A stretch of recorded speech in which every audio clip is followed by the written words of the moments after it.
Tema kita hari ini adalah ada bom di tengah-tengah demo buruh melawan korupsi dan hebohnya pengadilan para aktivis. Teman-teman semua, kita tahu beberapa waktu lalu terjadi ledakan dar yang kita juga nggak ngerti ledakan ini kepentingan siapa dan untuk apa. Tapi yang pasti, sebelum ledakan ini terjadi, buruh sudah bergerak demo sana sini menuntut BPJS, menuntut kasus-kasus korupsi yang telah beredar. Belum lagi para aktivis yang selama ini berjuang untuk tegaknya supremasi hukum, untuk tegaknya rasa keadilan, untuk transparansi yang anggaran, ini selalu dikriminalisasi. Terus ini hadir by design. Karena kita nggak tahu nih, karena logika teroris, logika konyolnya, misalnya menjadi teroris, aku akan mencari korban sebanyak-banyaknya. Tapi ini kita lihat, by design ini benar-benar kelihatan nyata dan terang, karena korbannya juga kita tidak tahu, tidak jelas. Terus ada seharusnya teroris ini dilumpuhkan bukan dimatikan. Karena apa? Ada slogan memutus mata rantai. Mata rantai ini harus diputus. Jadi bagaimana mata rantai ini diputus sementara eksekutornya dimatikan? Ini kan logika konyol bagi kita. Benar yang dibilang Bang Edi. Nah, teman-teman, Bang Edi tadi menawarkan tanggal 5 ada gerakan. Mantap. Nah, ini benar-benar action yang kita perlukan sekarang. Dan ya aku setuju banget apa yang dibilang Bang Edi. Bang Egi. Oh ya, Bang Edi, lupa Bang, keselip lidah. Apa yang dibilang Bang Egi itu betul-betul sangat rasional dan masuk akal. Karena apa? Diskusi saja kita sudah ditangkap. Contohnya siapa? Jumhur dan Saganda. Itu diskusi loh di WA, diskusi loh. Karena info yang kita dapat semalam di persidangan, itu nggak di Twitter lagi yang dikejar, tapi diskusi di WA-nya di grup. Ini kan kekonyolan. Diskusi saja sudah ditangkap, ya udah. Sepala apa, kita diskusi aja di gedung DPR, kita diskusi aja di Istana Negara dengan melibatkan masa rakyat. Mimbar-mimbar bebas kita buka. Itu aku sepakat dengan apa yang Bang Egi, dan mungkin Bang Heri Hermawan, bukan Hermawan Heri ya. Kalau Hermawan Heri itu kita sasar kemarin. Bang Heri Hermawan mungkin ada tanggapannya tentang gerakan buruh yang begitu luas, gerakan buruh yang begitu besar untuk mengusut kasus-kasus di BPJS, tapi tiba-tiba bom meledak. Dan ini benar-benar sangat mengaburkan apa yang sedang diperjuangkan kawan-kawan. Makanya patut kita duga bom itu hanyalah pengalian isu terhadap kasus-kasus rakyat yang sedang mencuat. Ada poin yang kita catat. Pertama, harapannya ini bukan sekedar diskusi, tapi ini lebih didorong pada aksi-aksi ke depannya. Yang kedua, yang kita tangkap adalah indeks tingkat korupsi di negara ini begitu tinggi. Saking tingginya, maka ada transaksi di situ. Apalagi yang terakhir, sebuah lembaga yang kita percaya, yang lembaga ad hoc, yang belum pernah mengeluarkan SP3, ini sudah memunculkan SP3. Maka patut diduga SP3 itu hanyalah akal-akalan politik dagang sapi yang kita tangkap. Nah, SP3 ini kita melihat sangat janggal. Tersangka belum dipanggil, tersangka belum diperiksa, tersangka masih apa, tapi di SP3 kan di barang. Kan ini logika konyol yang kita terima gitu loh. Makanya cocok yang dibilang apa? Buruh akan menggebuk KPK. Bila perlu, isu kita naikkan, bubarkan KPK. Karena gak ada guna lagi. Apa gunanya lagi KPK yang sudah memiliki SP3? Gak ada beda dengan kejaksaan, gak ada beda dengan kepolisian. Nah, dua lembaga itu lembaga resmi negara. Nah, ini lembaga ad hoc malah ikut-ikutan main di situ.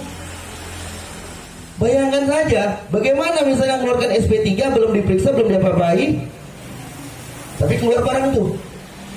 Berarti patut kita duga SP3 ini menjadi ajang korupsi baru. Ya. Ini patut kita duga, teman-teman. Ini bahkan besar, bisa triliun. Wow, bukan lagi cuma triliun, Bang. Gila-gilaan, apalagi nih kayak kita di Prodem pernah gugat, sampai sekarang gugatan kita nyangkut, nggak tahu sampai di mana.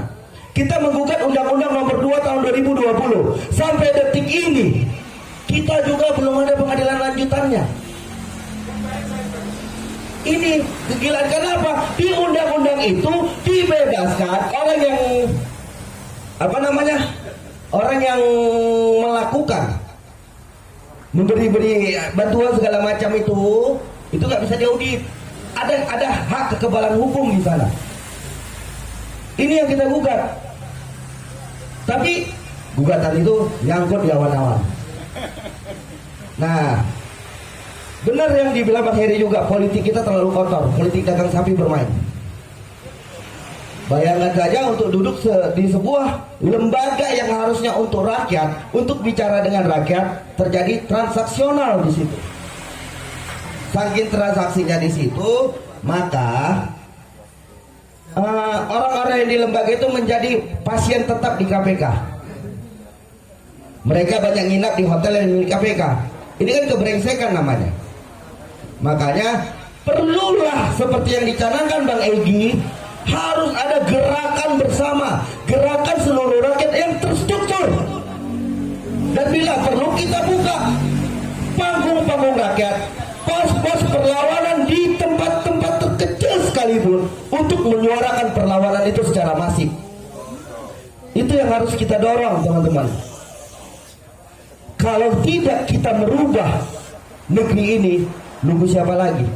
Sama seperti yang dibilang Bang Lapong tadi, kita tidak anti Cina. Cina bukan dalam sebuah keturunan, tapi kita anti Cina dalam bentuk sebuah negara yang telah merongrong negeri kita dengan one belt one road atau obornya itu. Tenaga kerja kita dipecati sana sini. Lah, mereka investasi, bawa pasukan, bawa tenaga kerja ke investasinya. Ini kan kegilaan namanya. Terus rakyat kita dapat apa? Selain sampah dan masalah yang kita dapat, teman-teman. Terima kasih Bang Jota. 2 poin yang kita tangkap. Pertama, anomali politik. Kedua, naiknya anggaran. Benar, anggaran pemberantasan terorisme itu sangat fantastis nilainya, gila-gilaan. Dari tahun ke tahun itu selalu naik. Tapi yang jadi masalah, terorisnya gak hilang-hilang. Maka muncullah pertanyaan-pertanyaan kritis kita. Kenapa sih terorisnya gak hilang? Apakah teroris ini sengaja dipelihara?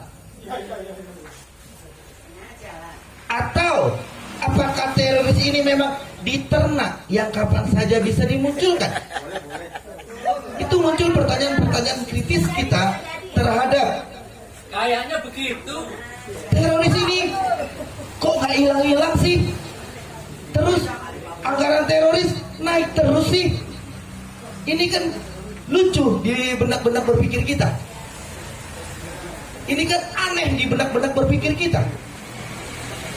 Kenapa teroris ini selalu hadir? Ini yang harus kita garis besari, kita garis bawahi. Teroris ini selalu hadir di saat